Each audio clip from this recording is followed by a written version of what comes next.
What if I told you there's a hidden part of you, a secret self that you've pushed away, but that secretly runs your life? Let's talk about the masks we all wear. Every single day we put on a show, try to be the good person, the perfect employee, the ideal partner.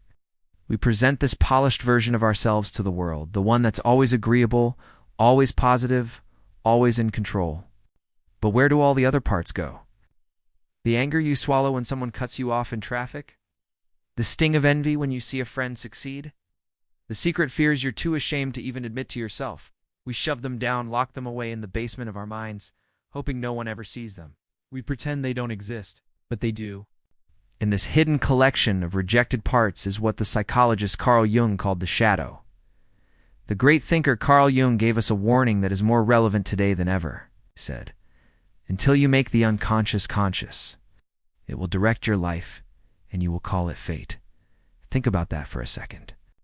All those things you believe are just bad luck. Those repeating patterns you can't seem to break, the feeling that you're stuck in a loop, Jung suggested this isn't fate at all. It's your unconscious, your shadow, pulling the strings from behind the curtain. It's the parts of you that you've refused to look at, now steering your ship without you even realizing it.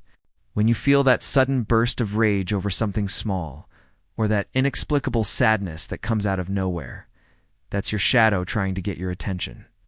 By ignoring it, we give it all the power. We let it dictate our choices, our reactions, and ultimately our destiny, all while we sit back and call it fate. So how do we take back control? This is where the real work begins. It's a process called shadow work, and it's all about integration.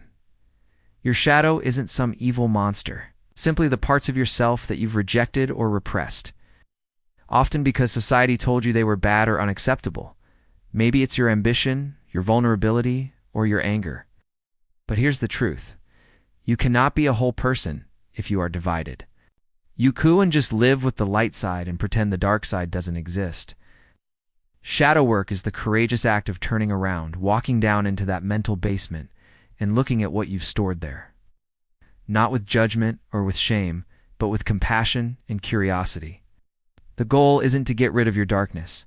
The goal is to understand it, so it stops controlling you from the shadows and can finally become a source of strength and completeness. Ready to start this journey? It begins with asking yourself some honest questions.